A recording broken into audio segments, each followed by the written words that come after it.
ఓం అజ్ఞానతిమిరాంధస్య జ్ఞానాంజనశలాకయా చక్షురున్మిళితం येन తస్మై శ్రీగురవే నమః. శ్రీచైతన్యమనోభీష్టం స్థాపితం येन భూతలే స్వయం రూపः కదా మహ్యం దదాతి స్వపదాంతికం. వందేహం శ్రీగురో శ్రీయుతపదకమలం శ్రీగురోన్ వైష్ణవాంశ్చ. శ్రీరూపం సాగ్రజాతం సాగణ రఘునాథాన్వితం తం సజీవం సాద్వైతం సావధూతం పరిజనసహితం కృష్ణ చైతన్యదేవం శ్రీరాధా కృష్ణపాదాన్ సహ గణలలితా శ్రీ విశాఖాన్వితాంశ్చ. नमो ओं विष्णुपादाय कृष्णप्रेष्ठाय भूतले श्रीमते भक्तिवेदांत स्वामिति नामिने. नमस्ते सारस्वते देवे गौरवाणी प्रचारिणे निर्विशेष शून्यवादी पाश्चात्य देशतारिणे.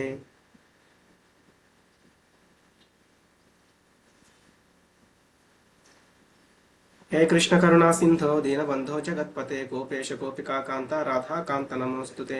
तप्त कांचन गौरांगी राधे वृंदावनेश्वरी वृषभानुसुते देवी प्रणमामि हरिप्रिये. वाञ्छाकल्पतरुभ्यश्च कृपा सिन्धुभ्य एव च पतितानां पावनेभ्यो वैष्णवेभ्यो नमो नमः. जय श्री कृष्ण चैतन्य प्रभु नित्यानंद श्री अद्वैत गदाधर श्रीवासादि गौरभक्तवृंद. हरे कृष्ण कृष्ण कृष्ण हरे हरे हरे राम राम राम हरे हरे. हरे कृष्ण कृष्ण कृष्ण हरे हरे हरे राम राम राम हरे हरे. हरे कृष्ण प्रभु जी.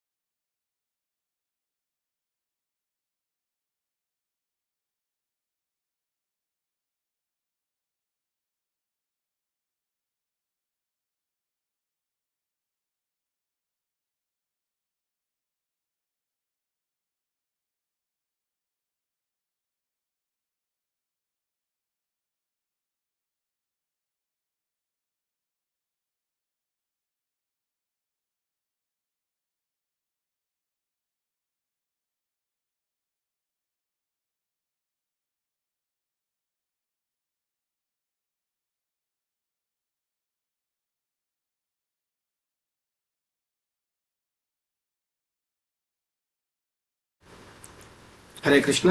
నిన్న మనము ఈ చతుశ్లోకి భగవద్గీతలో మొదటి శ్లోకంలో ఏం చూసాము అంటే, అహం సర్వస్య ప్రభవో మత్తః సర్వం ప్రవర్తతే ఇతి మత్వా భజంతే మాం బుధాభావ సమన్వితాః. నేనే సర్వములైన ఆధ్యాత్మిక అలాగే భౌతిక రెండు లోకాలకు కూడా కారణభూతుడు భగవానుడే. ఆయన నుంచే సమస్తం కూడా ఉద్భవించింది. కాబట్టి ఈ విషయం ఎవరైతే సంపూర్ణంగా తెలుసుకున్నారో అటువంటి వాళ్ళు ఏమంటారంటే బుధ జనులు. అంటే వాళ్ళు సర్వము తెలిసిన వాళ్ళు అనమాట. వాళ్ళు భగవంతుని యందు భక్తి యందు నిమగ్నులై భగవంతుణ్ణి హృదయపూర్వకంగా అర్చిస్తారు అని చెప్పారు. అట్లాగే మచ్చిత్త మద్గత ప్రాణ బోధయంత పరస్పరం కథయంతశ్చ మాం నిత్యం తుష్యంతి చ రమంతి చ. అంటే మచ్చిత్త అంటే మత్ అంటే నా మీదనే, చిత్త అంటే చిత్తము అంటే మనసు అనమాట. నాయందే మనసును పూర్ణంగా లగ్నం చేసి, మద్గత ప్రాణ నాకే వారి యొక్క జీవితాన్ని అర్పించి, బోధయంత అంటే బోధించుకుంటూ ఉంటారు, ఒకరు బోధించుకుంటూ ఉంటారు అనమాట. పరస్పరం ఒకరికొకళ్ళు. కథయంతశ్చ అంటే చర్చించుకుంటూ ఉంటారు. నిత్యం ఎల్లప్పుడూ కూడా వాళ్ళు భగవంతుని గురించే చర్చించుకుంటూ ఉంటారు నిరంతరము. తుష్యంతి వాళ్ళు తృప్తి పొందుతూ ఉంటారు. రమంతి వాళ్ళు దివ్య ఆనందాన్ని కూడా అనుభవిస్తూ ఉంటారు అని చూసాము.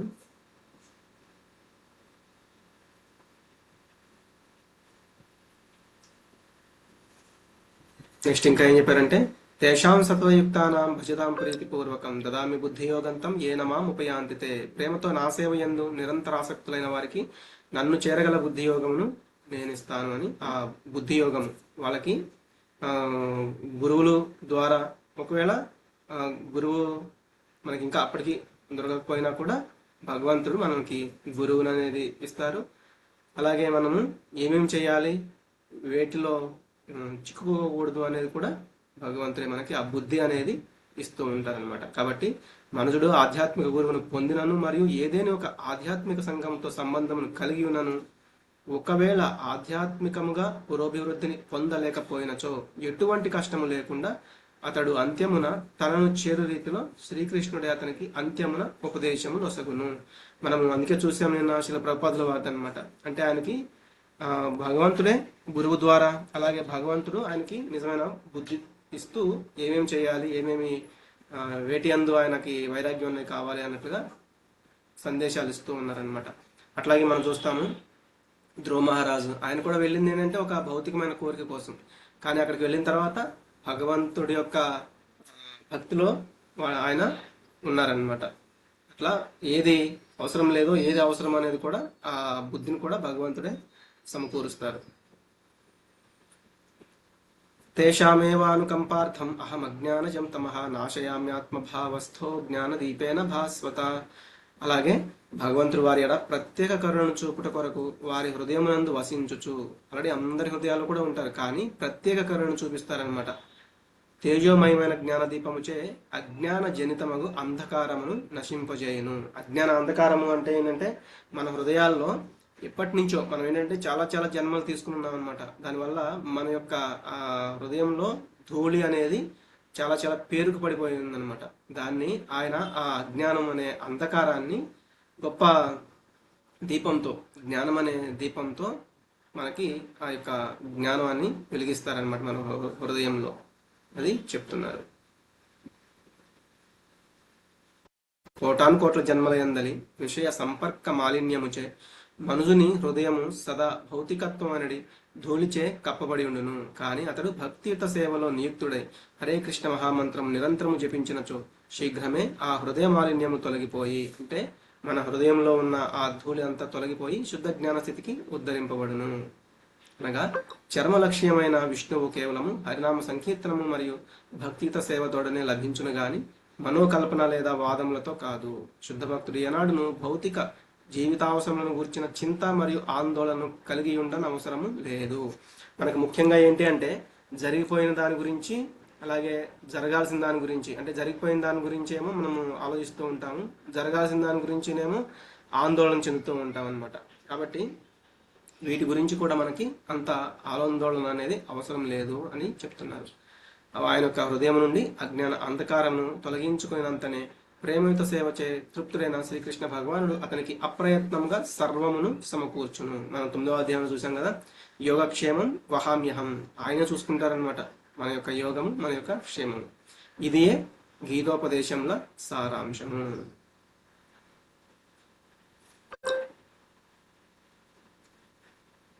ఇదంతా విన్న తర్వాత ఇక్కడ అర్జునుడు చెప్తున్నారు. అర్జున ఉవాచ పరం బ్రహ్మ పరం ధామ పవిత్రం పరమం భవాన్ పురుషం శాశ్వతం దివ్యం ఆదిదేవమజం విభుం ఆహుస్త్వాం ఋషయః సర్వే దేవర్షిర్నారదస్తథా అసితో దేవలో వ్యాసః స్వయం చైవ బ్రవీషి మే. అర్జునుడు ఇట్టు పలికెను, నీవు దేవదేవుడవు, పరంధాముడవు, పవిత్రుడవు, పరతత్వము, శాశ్వతుడవు, దివ్యుడవు, ఆదిపురుషుడవు, పుట్టుకలేని వాడవు, ఘనమైన వాడవు అయి ఉన్నావు. నారదుడు, అసితుడు, దేవలుడు, వ్యాసుడు వంటి మహారుషులందరూ నిన్ను గూర్చిన ఈ సత్యమునే ధృవపరిచి ఉన్నారు. ఇప్పుడు స్వయంగా నీవు అదే విషయమును నాకు తెలియజేయుచున్నావు అని ఇక్కడ చెప్తున్నారు. అంటే ఇక్కడ మనం చూస్తే నీవు దేవదేవుడవు, అంటే దేవతలందరికీ కూడా నీవే పరమవు, అంటే నువ్వే దేవుడవు. పరంధాముడవు అంటే అందరికీ కూడా నువ్వే అంతిమ అనమాట, అంటే నీ అందరి లక్ష్యము నువ్వే. అలాగే పవిత్రుడవు, పరతత్వమువు, అలాగే శాశ్వతుడవు కూడా, అంటే ఎల్లప్పుడూ కూడా అందరికీ నువ్వే శాశ్వతంగా నిలిచి ఉండేవాడివి. అలాగే నీ యొక్క స్వరూపం ఎటువంటిది, దివ్యమైనది అనమాట. అంటే మనం కూడా బ్రహ్మమే, మనం కూడా శాశ్వతమే, కానీ ఆయన పరం బ్రహ్మ, అంటే ఆయన పరబ్రహ్మ. అంటే మనమేమో జీవాత్మలము, అంటే మనం అణు, ఆయన విభు అనమాట. చాలా మంది అంటూ ఉంటారు అహం బ్రహ్మాస్మి, నేను కూడా భగవంతుడు అయిపోవచ్చు, నువ్వు కూడా భగవంతుడు అయిపోవచ్చు. కానీ అది కరెక్ట్ కాదనమాట. ఎందుకంటే మనం కూడా భగవంతులమే అయితే మనం మాయలో చిక్కుకోం కదా. కానీ భగవంతుడు చెప్తున్నాడు ఆత్మమాయ అని 4వ అధ్యాయంలో చూస్తాము. ఆయన ఆత్మమాయ ద్వారా అవతారాలను తీసుకుంటారనమాట. కానీ మనమేమో దేహాలను మారుస్తూ ఉంటాము. ఆయన దేహానికి ఆయనకి డిఫరెన్స్ అనేది లేదు, కానీ మన దేహానికి అలాగే మనకి అంటే ఆత్మకి డిఫరెన్స్ అనేది ఉంటుంది. మన దేహం అనేది నశిస్తూ ఉంటుంది అనమాట. అలాగే మమైవాంశో జీవలోకే జీవభూత సనాతన మన షష్ఠానింద్రియాణి ప్రకృతిస్థాని కర్షతి అని చెప్తారు 15వ అధ్యాయంలో. మనం కూడా శాశ్వతమైన వాళ్ళమే. అందుకే ఆయన ఏం చెప్తున్నారు, మమైవాంశో జీవలోకే. అలాంటి మనం కూడా భగవంతులం అయితే మీరందరూ నా యొక్క అంశలు అని చెప్పారనమాట. మనందరం ఒకటే అని చెప్తారు. కానీ అక్కడ భగవంతుడు ఏం చెప్తారంటే మమైవాంశో జీవలోకే, ఈ జీవులందరూ కూడా నా యొక్క అంశలు అని చెప్తున్నారు. కాబట్టి భగవంతుడు పరంధాముడు, పరతత్వము, అలాగే పరం బ్రహ్మ. కానీ మనం మాత్రము జీవులం అనమాట. అది తెలుసుకోవాలి.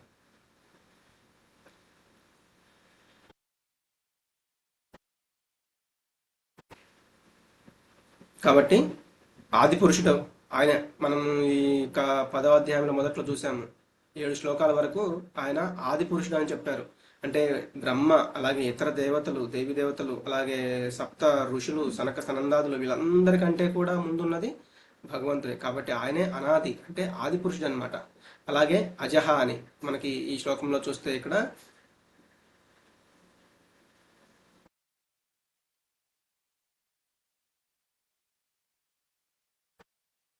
ఇక్కడ ఆదిదేవం అజం. అజం అంటే ఏంటి అంటే పుట్టుక లేనివాడు అనమాట. మనమందరం ఏంటి అంటే దేహాలు మారుస్తూ ఉంటాము, కానీ ఆయనకి ఆ పుట్టుక అనేది కూడా ఉండదు, అంతకు ముందు నుంచే ఉన్నాడు. ఇదంతా ఎవరు చెప్తున్నారు? అర్జునుడు చెప్తున్నారు. ఒకవేళ ఇదంతా అర్జునుడు చెప్తున్నాడు కాబట్టి ఏదో అతనికి మిత్రుడు, అలాగే అతనికి ఒక మేన బావ కదా, అందుకని అర్జునుడు చెప్తాడు అని చాలా మంది ఒక వాదన అనేది చేస్తూ ఉంటారనమాట. అందుకే ఇక్కడ అర్జునుడు ఏం చెప్తున్నారంటే మనకి ఏదైతే 4వ అధ్యాయంలో చెప్పారో గురు శిష్య పరంపర అనేది. కాబట్టి ఇది నా యొక్క ఉద్దేశం కాదు, నువ్వు ఆల్రెడీ చెప్పావు, నాకు అర్థమైంది. కానీ ఇదంతా ఎవరు చెప్పారు?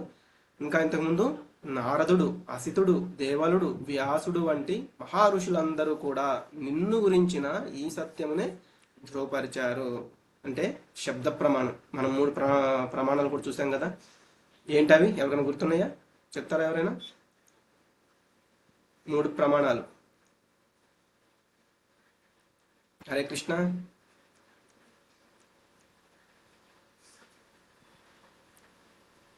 ప్రత్యక్ష ప్రమాణం,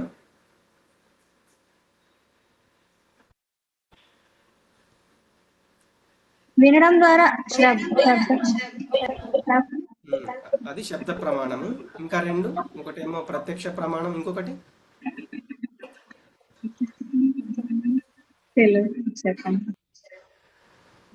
అనుమాన ప్రమాణం. అంటే అలా జరిగి ఉండొచ్చు, ఇలా జరిగి ఉండొచ్చు అని మనం మానసికంగా, అంటే ఏదో ఒక ఊహలతో మనం ఆలోచిస్తూ ఉంటాం అనమాట. అది 2వది. 3వది ఏంటంటే శబ్ద ప్రమాణం. ఈ శబ్ద ప్రమాణం అనేది చాలా మనకి కరెక్ట్ అయిన జ్ఞానాన్ని అనేది ఇస్తుందన్నమాట. అందుకే ఇక్కడ భగవంతుడే పలికాడు. అలాగే ఇంతకుముందు ఎవరున్నారు? నారదుడు, అసితుడు, దేవలుడు, వ్యాసుడు వంటి మహా ఋషులందరూ కూడా, అంటే ఏదో సామాన్యమైన మానవులు కాదు, వీళ్ళు ఒక మహా ఋషులు. వీళ్ళు కూడా చెప్పడం జరిగింది. ఇది కూడా వాళ్ళు ధృవపరిచారని చెప్తున్నారు. అంటే గురు శిష్య పరంపరలో వాళ్ళ ద్వారా కూడా నేను దీన్ని వినడం జరిగింది అని చెప్తున్నారు. కాబట్టి ఈ గురు పరంపర అనేది లేకపోతే భగవద్గీతని అర్థం చేసుకోలేరు అనేది కూడా మనం ఈ యొక్క అర్జునుడు చెప్తున్న దాన్ని బట్టి కూడా మనం అర్థం చేసుకోవచ్చు. ఒకవేళ నామమాత్రమైన లౌకిక చదువులతో, అంటే చాలా చాలా పెద్ద పెద్ద డిగ్రీలు, పిహెచ్డీలు ఇవి ఉన్నా కూడా ఇది అర్థం చేసుకోవడం అనేది అసాధ్యం అని చెప్తున్నారు అనమాట. ముఖ్యంగా ఉండాల్సింది ఏంటి? భక్తి, భగవంతుని పైన శ్రద్ధ, విశ్వాసం అనేవి ఉండాలి.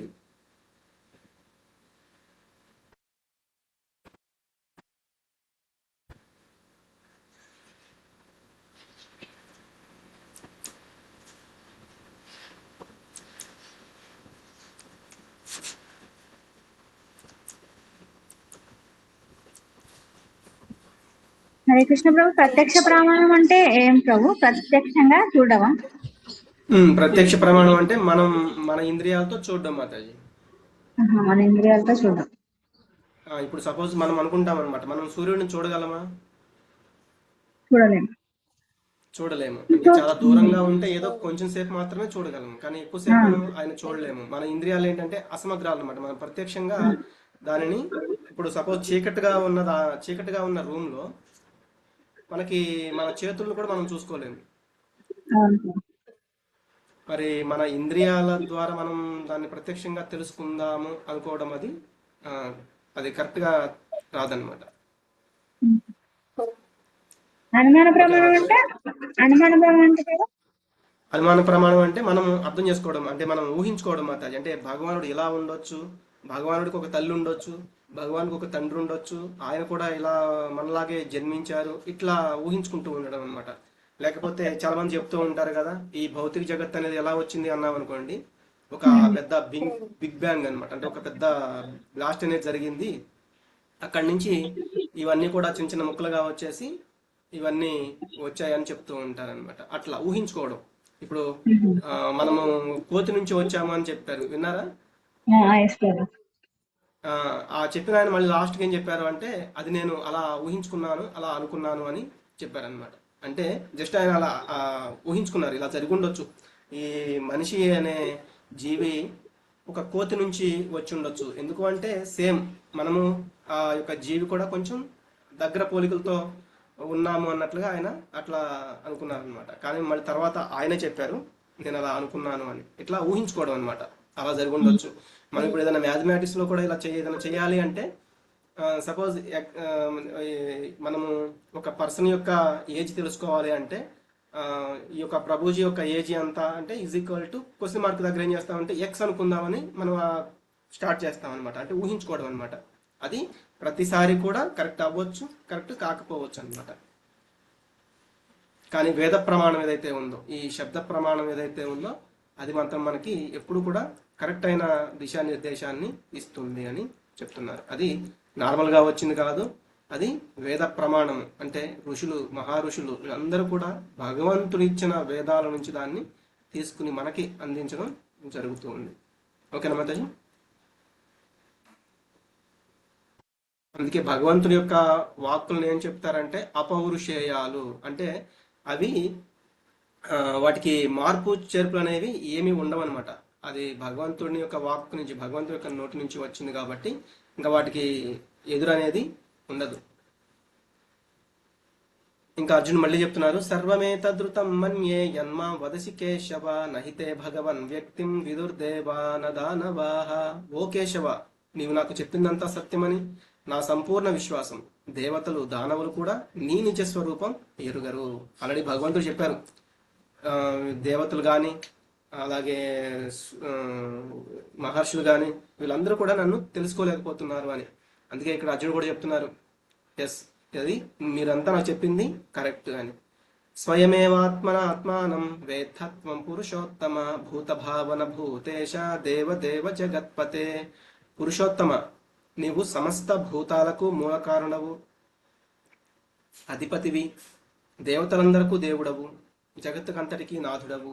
నిన్ను గురించి నీవే స్వయంగా తెలుసుకుంటున్నావు. అంటే మనకి ఓ పురుషోత్తమ అంటే పురుషుల్లో ఉత్తమమైన వాడనమాట. అలాగే ఈ సమస్త భూతాలకి మూల కారణము. అంటే మనం ఈ జీవ జాతులు ఇవన్నీ కూడా రావడానికి కారణం ఎవరు అంటే అది కూడా భగవంతుడే, అది కూడా ఆయన నుంచే వచ్చింది అని చెప్తూ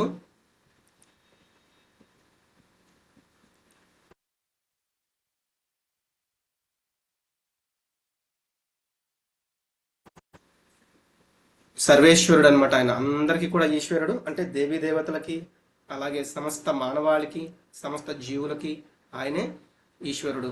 దేవదేవ, ఓ జగన్నాథ. అంటే ఈ యొక్క బ్రహ్మాండాలు ఏవైతే ఉన్నాయో మనం చూసాం కదా, గర్భోదక శాయి విష్ణువు వచ్చారు, తర్వాత క్షీరోదక శాయి విష్ణువు వచ్చారు. అంతకు ముందు ఎవరున్నారు? కారణోదక శాయి విష్ణువు. ఆయన యొక్క స్వేదరంధ్రాల నుంచి చాలా చాలా బ్రహ్మాండాలు అనేవి వచ్చాయి అనమాట.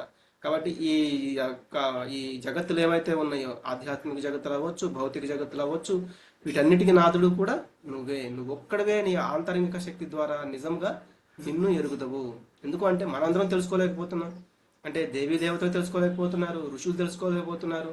మరి ఇంకా మనకు అది సాధ్యమవుతుందా అంటే చాలా కష్టం అనమాట. ఓన్లీ శుద్ధ భక్తులు ఎవరైతే ఉన్నారో వాళ్ళకి ఆయన తెలుసుకునేలాగా చేస్తూ ఉంటారు. కానీ ఇక్కడ ఏం చెప్తున్నారు, ఆయన యొక్క ఆంతరంగిక శక్తి ద్వారా భగవంతుడే భగవంతుడిని తెలుసుకోగలడు, అంతేగాని ఇంకా ఎవరు కూడా తెలుసుకోలేరు. అందుకే మనకి శ్రీమద్ భాగవతంలో ఒక శ్లోకం చెప్తారనమాట, వదంతి తత్తత్వవిదః తత్వం యజ్ఞానమద్వయం బ్రహ్మేతి పరమాత్మేతి భగవానితి శబ్ద్యతే. పరతత్వం అన్నది అంటే ఒక్క నిమిషం.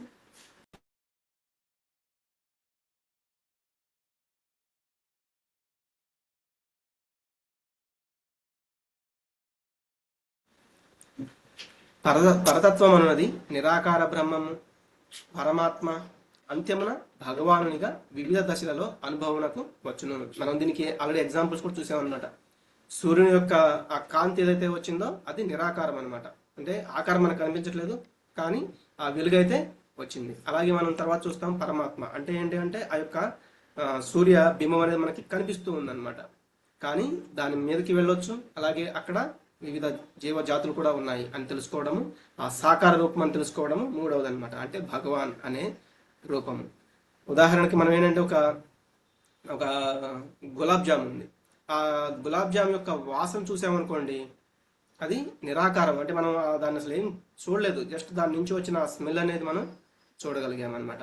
తర్వాత దాన్ని తీసుకొచ్చి మనకి ప్లేట్లో పెట్టారు, దాన్ని ఆకారాన్ని చూస్తున్నాము, గులాబ్ జామ్ అని అర్థమవుతుంది. ఇదంతా ఏంటంటే పరమాత్మ అనేలాగా మనం తెలుసుకోవచ్చు అనమాట. తర్వాత ఏంటంటే ఎప్పుడైతే దాన్ని తీసుకుని మనం టేస్ట్ చేస్తామో, ఆ యొక్క రుచిని మనం తెలుసుకుంటామో, ఆ యొక్క మనం దాన్ని అవగతం చేసుకుంటామో, దాన్ని అనుభూతి చేసుకుంటామో, అది భగవాన్ అనే సాకార రూపం అనమాట. అంటే భగవంతుడు కూడా మనలాగానే ఒక ఆకారంలో ఉంటారు, నిరాకారం కాదు, ఒక లైట్ కాదు. ఇలా అర్థం చేసుకోవడము ఈ యొక్క భగవాన్ అనే జ్ఞానం అనేది నిజంగా కలిగి ఉండడం అనమాట. అందుకే జ్ఞానయోగులు ఏంటంటే నిరాకారాన్ని పూజిస్తూ ఉంటారు. అలాగే అష్టాంగ యోగులేమో ఆ పరమాత్మ రూపం మీద ధ్యానిస్తూ ఉంటారు. కానీ భక్తి యోగులు మాత్రం భగవాన్ అనే ఈ సాకార రూపం వైపు వాళ్ళు ఆలోచిస్తూ ఉంటారనమాట. అతన్ని అర్థం చేసుకోవడం మనకి ఎవరికి సాధ్యం కాదు, కాబట్టి అతడే అర్థం అవుతారు అని మనకి ఇందాక చూసాం. ఇంకా ఏం చెప్తున్నారంటే ఇక్కడ భూత భావన భూతేశ అంటే మనందరం అతన్ని, చాలా మంది ఏంటంటే అతన్ని నమ్మరు. అంటే భగవంతుడు అనేవాడు లేడు, నేనే భగవంతుడిని అనుకునే వాళ్ళు కూడా చాలా మంది ఉంటారు. సరే, కొంతమంది ఏంటంటే మనం అందరం మానవులు, ఆయన భగవానుడు, మనందరికీ తండ్రి ఆయనే అని కొంతమంది తెలుసుకుంటారు. కానీ అట్లా తెలుసుకున్న వాళ్ళు కూడా ఈ సర్వము కూడా నియంత్రించేది, అన్నిటికీ కూడా కారణము అని తెలుసుకునే వాళ్ళు చాలా తక్కువ మంది ఉంటారనమాట. కాబట్టి అది తెలుసుకోవాలి అని ఇక్కడ పరమ నియామకుడు అనే ఒక పదం ద్వారా మనం తెలుసుకోవచ్చు. అందుకే ఇక్కడ అతన్ని దేవాది దేవుడుగా సంబోధించారు. అంటే దేవతలందరికీ కూడా పూజనీయమైన వాడు, అలాగే దైవము, అలాగే మనందరికీ కూడా పరమ యజమాని ఎవరు? భగవంతుడే. అది చాలా మంది తెలుసుకోలేకపోతున్నారు. ఆ ముక్త పురుషులలో కూడా అంటే నిరాకారవాదులు కొన్ని మార్లు కృష్ణుని భగవానుడని గాని లేదా అతని అధికారమును గాని అంగీకరించరు. అయినప్పటికీ ఆ ముక్త పురుషులలో కొంతమంది మాత్రమే అతన్ని పురుషోత్తమునిగా కొంతమంది తెలుసుకుంటారు, చాలా మంది తెలుసుకోలేరు. కనుకనే అర్జునుడు ఇచ్చట శ్రీకృష్ణుడిని పురుషోత్తముడు అనుచు సంబోధించాడు. పురుషోత్తముడైనను జీవులందరికీ అతడు తండ్రి అని జనులు తెలియకపోవచ్చును, అర్జునుడేమో భూత భావన అని సంబోధించాడు అనమాట. అంటే అందరికీ కూడా తండ్రిగా అతను తెలియబడతాడు. అలాగే జగత్పతి అంటే ఈ యొక్క ఎన్ని జగత్తులు ఉన్నాయో ఇప్పుడు మనము చూసాము. దైవీహేష గుణమయి మమాయ దురతయ మామేవయ్యే ప్రపద్యంతే మాయామేతాం తరంతితే. ఈ భౌతిక జగత్ అంతా కూడా నా చేతనే సృష్టించబడింది అని చెప్పారు. అలాగే 9వ అధ్యాయంలో చూసాము. మయాధ్యక్షేణ ప్రకృతి సూయతే సచరాచరం హేతునానేన కౌంతేయ జగత్ విపరివర్తతే. అంటే ఈ యొక్క భౌతిక జగత్ ఏదైతే ఉందో అది నా యొక్క అధ్యక్షతనే పనిచేస్తూ ఉంది అని కూడా సంబోధించారనమాట. అంటే ఆ యొక్క జగత్, ఈ యొక్క ఆధ్యాత్మిక భౌతిక జగత్తులన్నిటికీ కూడా పతి ఎవరు అంటే భగవంతుడే. వక్తుమర్హస్య శేషేణ దివ్యా హ్యాత్మ విభూతయః యాభిర్విభూతిభిర్లోకాన్ ఇమాంస్త్వం వ్యాప్య తిష్టసి.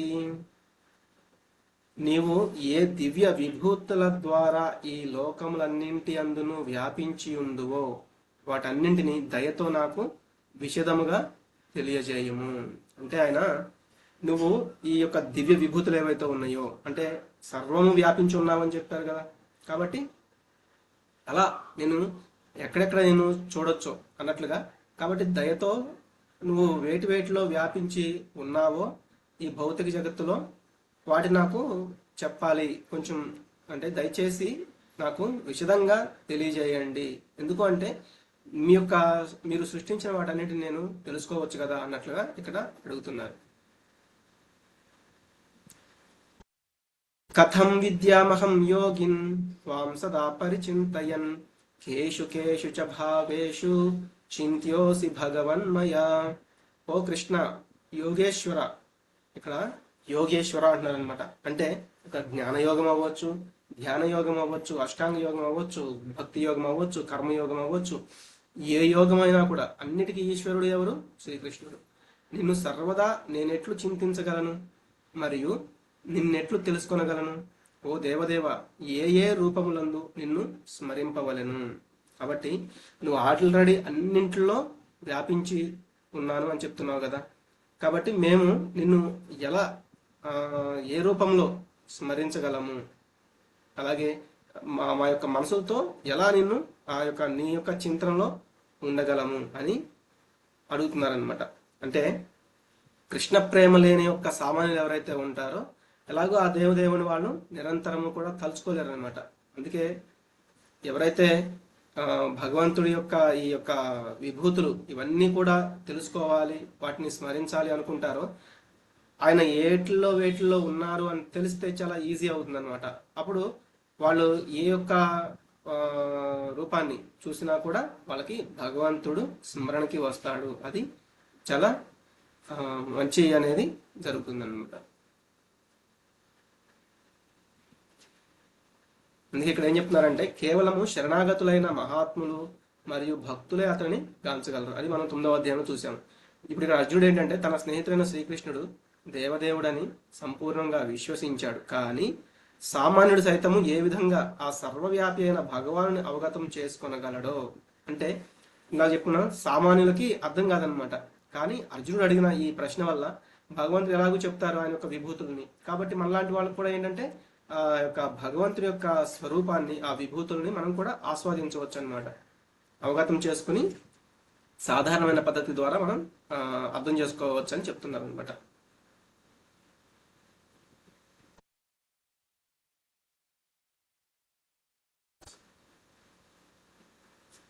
ఇంకా అర్జునుడు చెప్తున్నారు, విస్తరేణాత్మనో యోగం విభూతిం చ జనార్దన భూయ కథయ తృప్తిర్హి శృణ్వతో నాస్తి మే అమృతం. ఓ జనార్దన, నీ యోగ విభూతిని దయతో తిరిగి సమగ్రంగా వివరింపుము. అంటే ఆల్రెడీ చెప్తున్నావు, నేను అహం సర్వస్య ప్రభవో, మొత్తం కూడా నీ యొక్క సృష్టి అని చెప్పావు, నాకు అర్థమైంది. కానీ ఇంకా సమగ్రంగా అంటే ఇంకొంచెం ఎలాబరేట్ చేస్తూ సమగ్రంగా వివరించావు అంటే దాన్ని నేను ఎంత అధికంగా శ్రవణం చేసినచో అంత అధికంగా నీ వచనామృతము నేను ఆస్వాదింపగోరినందున నిన్ను గూర్చి ఎంత శ్రవణం చేసినను తనివి తీరుటలేదని చెప్తున్నారు అనమాట. ఆల్రెడీ భగవంతుడు చెప్తూనే ఉన్నారు, కానీ అర్జునుడు ఏమంటున్నారు, నువ్వు ఎంత చెప్తున్నా కూడా నాకు ఇంకా తనివి తీరట్లేదు అంటున్నారు. అట్లా కాకుండా అర్జునుడు ఒకటి చెప్పొచ్చు, ఇంకా చాలు, మీరేమంటున్నారు, యుద్ధం చేయమంటున్నారు, కాబట్టి సరే మీరు చెప్పినట్లుగా మీరే దేవాదేవుడు, మీరే ఇదంతా సృష్టించారు, నాకు అంతా అర్థమైపోయింది, ఇంకా నాకు ఎటువంటి డౌట్ లేదు, కాబట్టి మీరు యుద్ధం చేయమంటున్నారు కాబట్టి నేను యుద్ధం చేసేస్తాను, ఇంకా చాలు, మీరు నాకు ఇంకా అంటే మీరు చెప్తూ ఉంటే నాకు ఇంకా వినాలని లేదు, నాకు ఇంకా వినే శక్తి కూడా లేదు, కాబట్టి నేను ఇంకా యుద్ధం చేస్తాను, ఇంకా ఆపేసేయండి అని అట్లా అనట్లేదు అనమాట. ఆయన ఏమంటున్నారు, మీరు ఇంకా ఇంకా చెప్పండి, ఎలా ఉంది మీరు చెప్తుంటే అమృతం తాగుతున్నట్లుగా, ఆ యొక్క చెవుల్లో అమృతం పోసినట్లుగా నాకు ఎంత విన్నా కూడా తనివి తీరడం లేదు అని చెప్తున్నారనమాట. అందుకే ఇక్కడ మనకి భాగవతంలో చెప్తారు, వయం తు నవిత్రస్యామ ఉత్తమ శ్లోక విక్రమే యశృణ్వతాం రసజ్ఞానాం స్వాదు స్వాదు పదే పదే. ఇక్కడ కూడా చూడండి, స్వాదు స్వాదు పదే పదే. ఉత్తమ శ్లోకుడైన శ్రీకృష్ణుని దివ్య లీలలను నిరంతరము శ్రవణము చేసినను ఎవ్వరును తనివి నొందలేరు. అంటే భగవంతుని యొక్క దివ్య లీలలు. అందుకే ఆయన యొక్క దివ్య లీలలు అనేవి నేను కూడా చెప్తున్నాను కదా, చాలా మంది దేవతలు చాలా మంది ఆయన యొక్క ఆ లీలలని వివరిస్తూనే ఉన్నారు, కానీ అవి తరిగిపోవడం లేదనమాట. ఎందుకంటే ఒక లీల అనేది ఎవరికైనా వివరించేలోపు ఆయన ఇంకొక 3-4 లీలలు అనేవి చేస్తూనే ఉన్నారనమాట. అంటే అవి పెరిగిపోతూనే ఉన్నాయి ఆ లీలలు అనేవి. కాబట్టి అవి నిరంతరము కూడా ఎంత మనం శ్రవణం చేసినా కూడా అవి అవి అవి ఆగిపోవు. అలాగే మనకు కూడా ఏంటంటే వినే కొద్ది వినాలనిపిస్తూ ఉంటుంది అనమాట. శ్రీకృష్ణునితో దివ్య సంబంధమును కలిగిన వారు అతని లీలా వర్ణనములను అడుగడుగున ఆస్వాదింతురు. అందుకే స్వాదు పదే పదే అడుగడుగునా కూడా వాళ్ళు ఆస్వాదిస్తారు అని శ్రీమద్ భాగవతంలో కూడా చెప్తున్నారు. కాబట్టి శ్రీకృష్ణుని గూర్చియు ముఖ్యంగా అతడు ఏ విధంగా సర్వవ్యాపి అయి ఉన్నాడన్న విషయమును గూర్చియు శ్రవణమును చేయుటలో అనురక్తుడై ఉన్నాడు. ఎవరు? అర్జునుడు. అర్జునుడి ద్వారా ఎవరైతే ఆ భగవంతుని పట్ల భక్తిని కలిగి ఉన్నారో వాళ్ళకి కూడా అదే భావం అనేది వస్తూ ఉంటుంది అనమాట. అందుకే మనకి భగవంతుడు కూడా మనం తెలుసుకోవాలి అంటే నవవిధ భక్తి మార్గాల్లో మొదటిది శ్రవణం, అలాగే కీర్తనం. ఇట్లా భగవంతుని యొక్క గురించి వినడము అలాగే కీర్తించడము మనకి చాలా ఉత్తమని చెప్తూ ఉంటారు అనమాట. కృష్ణునికి సంబంధించిన ఏ వర్ణమైనను లేదా విషయమైనను వాస్తవనకు అమృతంతో సమానం. అమృతము అంటే ఏంటంటే దానికి రసింపు అనేది ఉండదు. అలా కాకుండా మనం ఏంటంటే ఆధునిక కథలు, నవలలు, చరిత్రలు వంటి గ్రామ్య కథలు శ్రీకృష్ణుని దివ్యలీలకు భిన్నమై ఉండును. అంటే ఇవేంటంటే మనకి కొంత చదివిన తర్వాత అది మనకి బోర్ కొట్టేయడము, ఇంకా చాలు ఇంకా అవసరం లేదన్నట్లు ఉంటుంది. అలాగే మనకు అవి అంత గుర్తు కూడా ఉండవు అనమాట. ఎప్పుడో చదువుతాము వాటిని మర్చిపోతూనే ఉంటాం. కానీ భగవంతుని యొక్క దివ్య లీలలు ఏవైతే ఉన్నాయో మనం వాటిని మర్చిపోలేమన్నమాట. ఎందుకు అంటే భగవంతుడే ఆ యొక్క రసాన్ని, ఆ యొక్క భక్తి రసాన్ని మనలో మనకి టేస్ట్ అనేది చేపిస్తూ ఉంటారు అనమాట.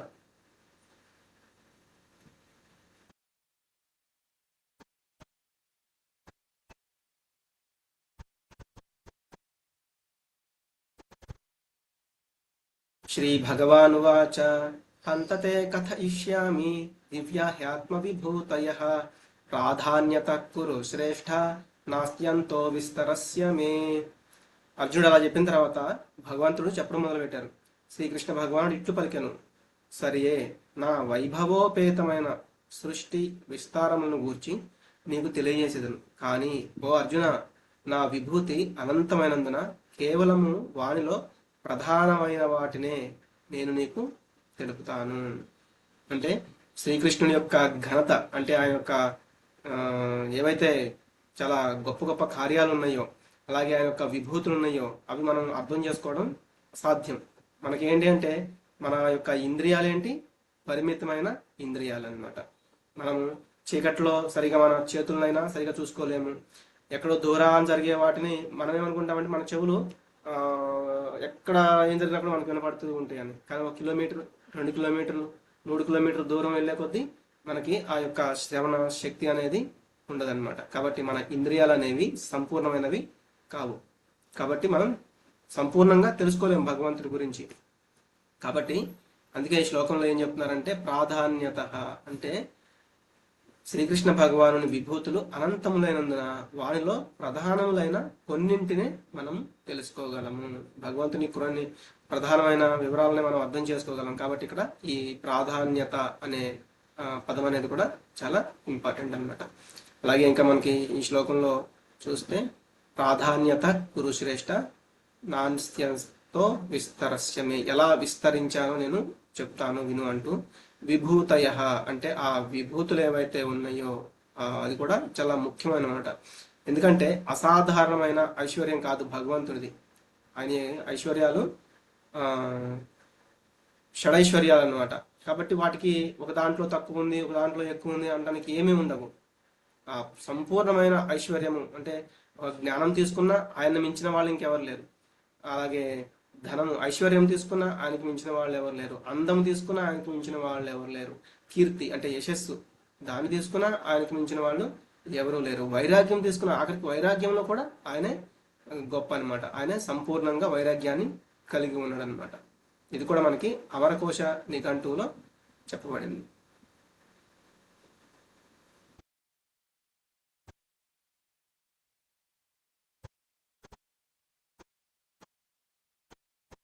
ఇంకా ఇక్కడ భగవంతుడు ఏంటంటే ఆయన యొక్క విభూతుల గురించి చెప్తున్నారు.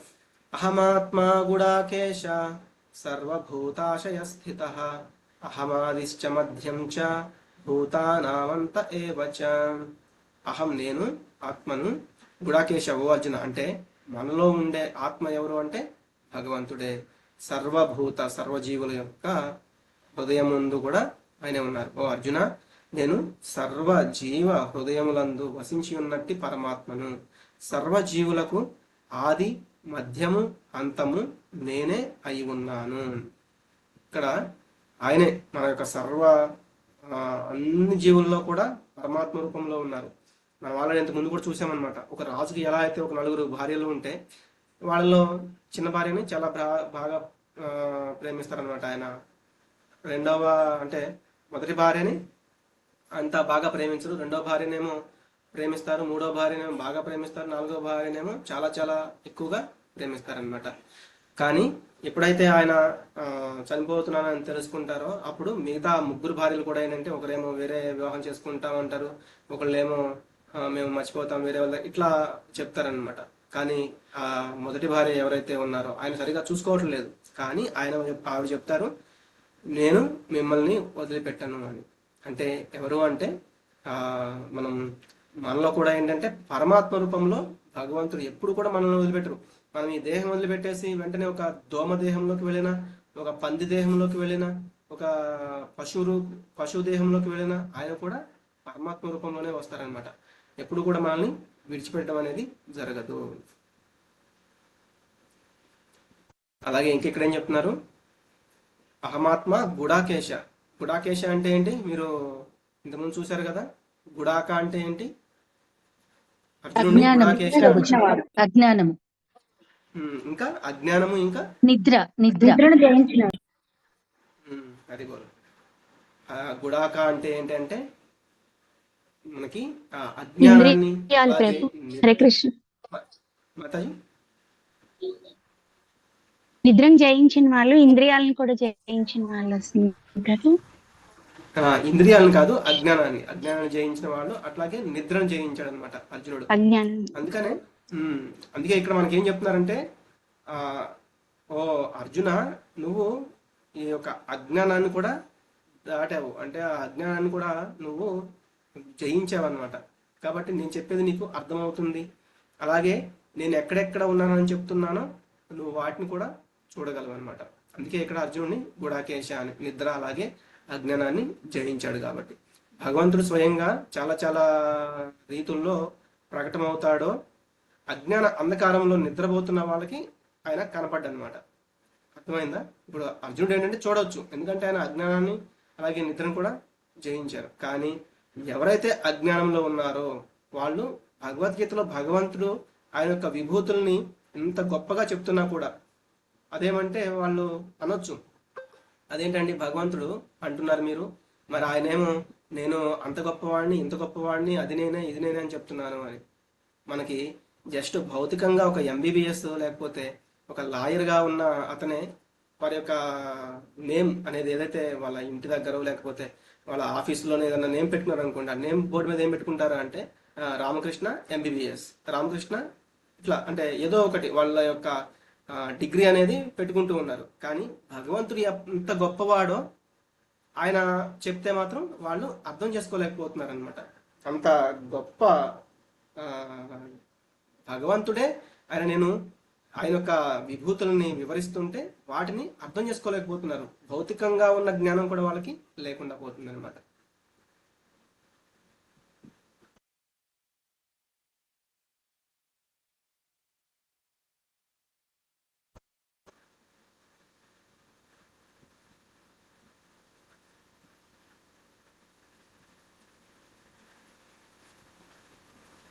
ఓకే, కాబట్టి ఇక్కడ ఏం చెప్తున్నారంటే సర్వజీవ హృదయములందు వసించి ఉన్నట్ట ఆ పరమాత్మను నేనే.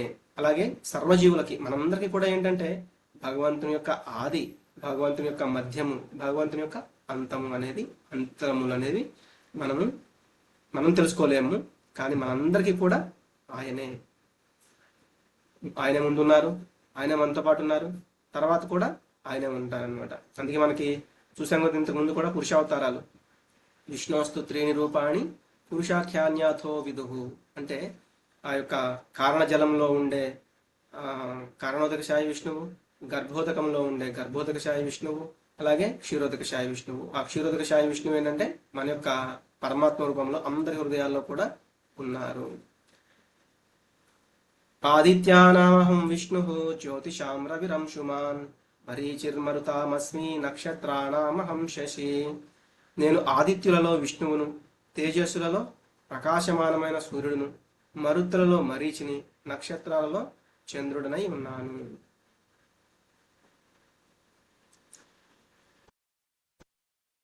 మనకి అదితి పుత్రులు కశ్యపుడికి అలాగే అదితికి పుట్టిన వాళ్ళు ఉన్నారనమాట. వాళ్ళని దేవతలు అంటారు, ఆ యొక్క ఆదిత్యులు అంటారు అనమాట. ఆదిత్యుల్లో కూడా 12 మంది ఉంటారు. ఆ యొక్క 12 మందిలో కూడా స్క్రీన్ వచ్చిందా మాతాజీ?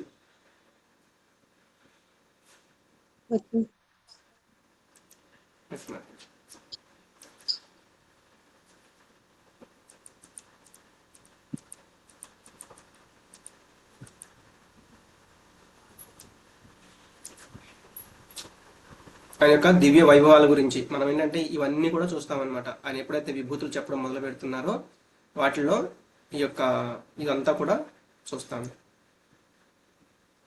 ఇట్లా మనం చూస్తే కారణోదకశాయి విష్ణువు, ఆయన యొక్క శ్వేతరంధ్రాల నుంచి బ్రహ్మాండాలు, ప్రతి బ్రహ్మాండంలో కూడా గర్భోదకశాయి విష్ణువు, ఆయన యొక్క గర్భం అంటే ఆయన యొక్క నాభి నుంచి బ్రహ్మదేవుడు రావడము, అట్లాగే 14 లోకాలు రావడము, అలాగే ఆ 14 లోకాల్లో కూడా జీవులు రావడము, ఆ జీవుల్లో క్షీరోదకశాయి విష్ణువు పరమాత్మ రూపంలో ఉండడం అనమాట. ఇది మనం అంతకుముందు కూడా తెలుసుకున్నాము. ఇక్కడ ఆదిత్యుల్లో విష్ణువుని అని చెప్తున్నారు.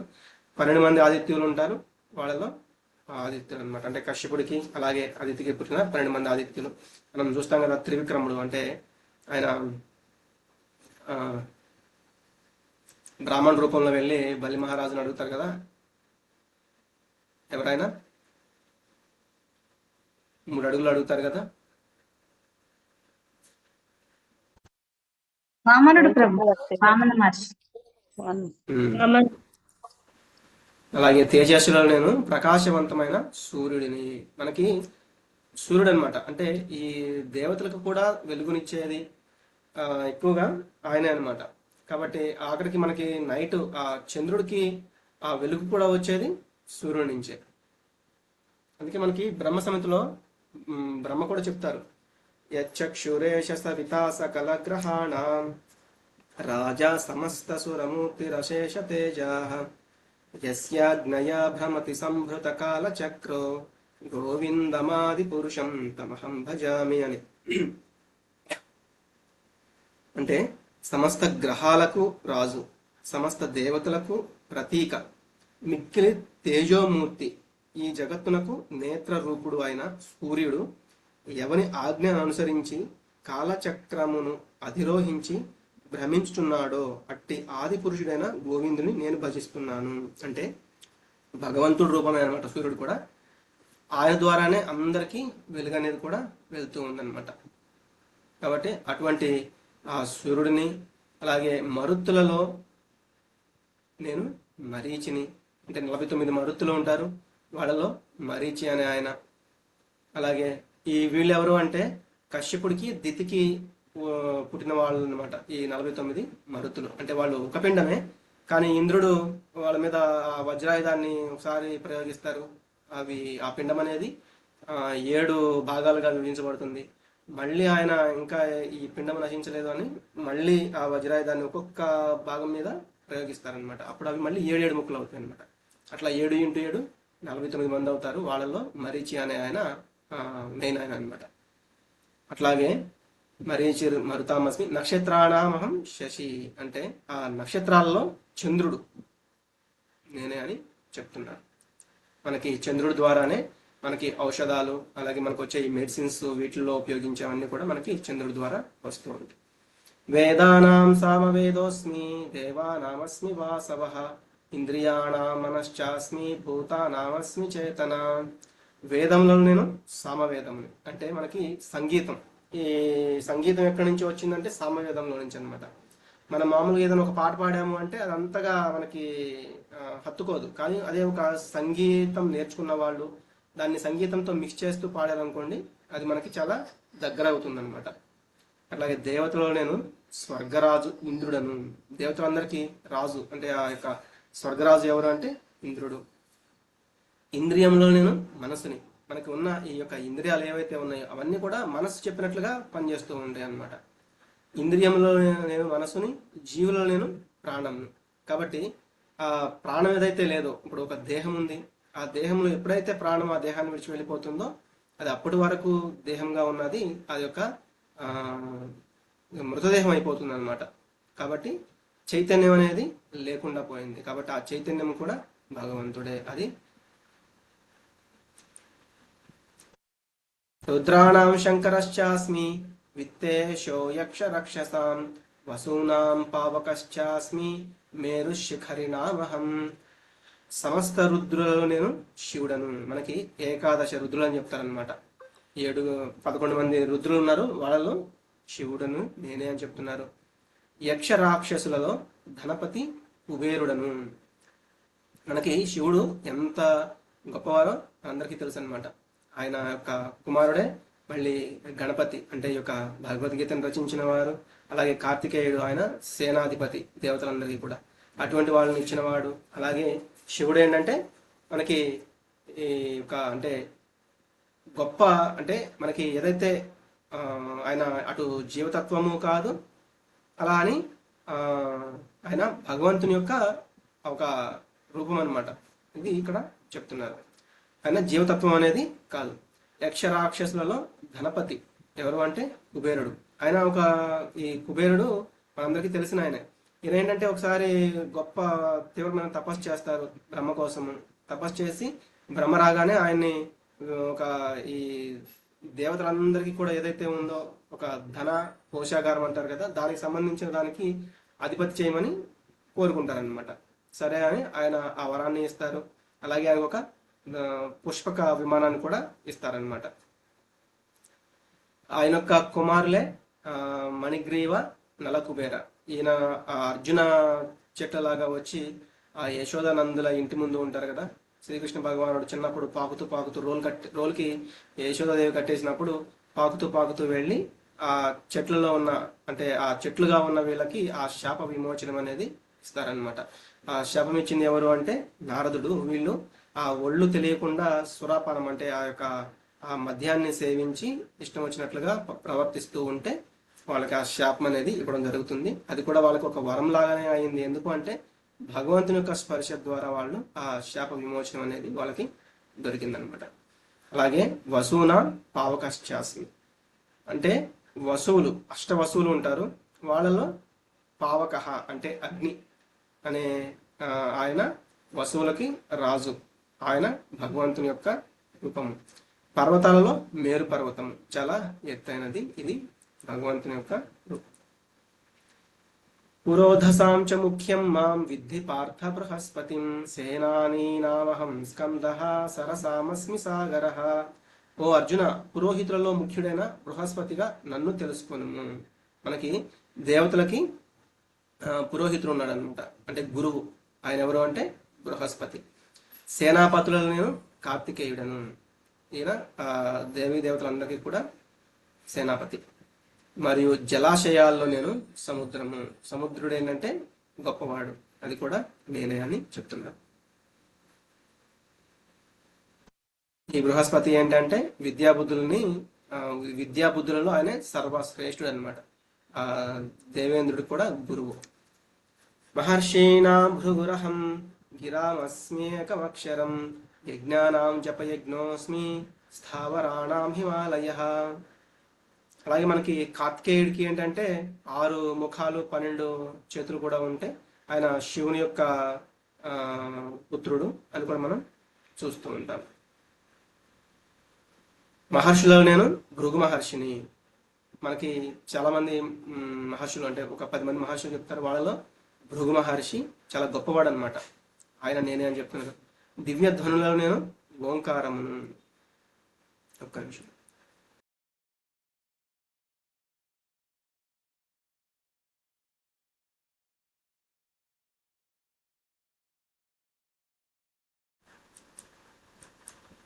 సారీ, హరే కృష్ణ.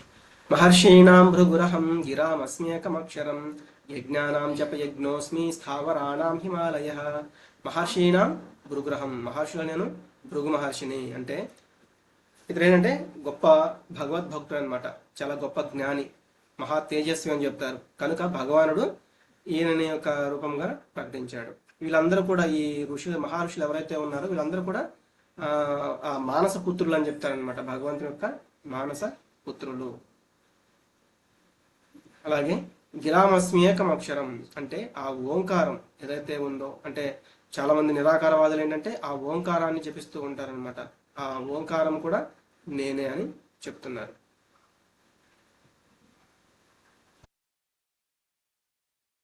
యజ్ఞానాం జపయజ్ఞోస్మి అంటే యజ్ఞములను నేను జప నామమును. అందుకే మనము చూసాము ఆల్రెడీ 3వ అధ్యాయంలో 9వ శ్లోకంలో, యజ్ఞార్థాత్ కర్మణోన్యత్ర లోకోయం కర్మబంధన తదర్థం కర్మ కౌంతేయ ముక్త సంగ సమాచార.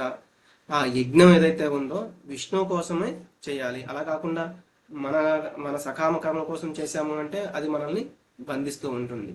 కాబట్టి ఆ యజ్ఞాలను కూడా ఏంటంటే విష్ణువు కోసం చేయాలి. అలాగే మనకి ఈ యుగం కోసం చెప్పింది ఏంటి అంటే సంకీర్తన యజ్ఞం, నామయజ్ఞం అనమాట. అందుకే ఆ జప నామముని మనం జపిస్తూ ఉండడం అనేది చాలా గొప్ప యజ్ఞము. ఆ యజ్ఞాల్లో కూడా ఆ యజ్ఞమును, ఆ నామయజ్ఞమును నేనే అని చెప్తున్నారు. అందులో ఎటువంటి హింస కూడా ఉండదు. అది భగవంతుని యొక్క సాక్షాత్కారాన్ని మనకి కలిగిస్తుంది. కాబట్టి ఆ సమస్త యజ్ఞాల్లో కూడా శ్రేష్టమైనది జపయజ్ఞం అని చెప్తున్నారు.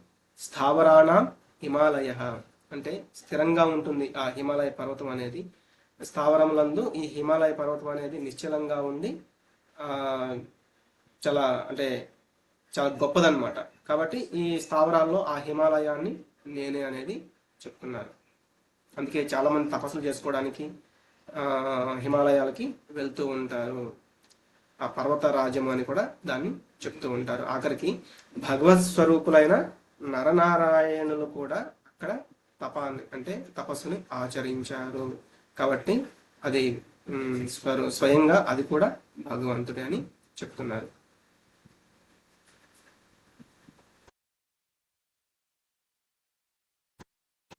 ఓకే, ఇక్కడ విరామం తీసుకున్నాము. మిగిలింది రేపు కంటిన్యూ చేద్దాము. వాంఛాకల్పతరుభ్యశ్చ కృపా సింధుభ్య ఏవ చ పతితానాం పావనేభ్యో వైష్ణవేభ్యో నమో. అనంతకోటి వైష్ణవ వృంద की जय. रामाचार्य श्री हरदास ठाकुर की जय. पावन श्री प्रभुपाद की जय. हरे कृष्ण महामंत्र जय. श्रीमद् भगवद गीता भागवत ग्रंथाल की जय. हरे कृष्ण महामंत्रान की जय.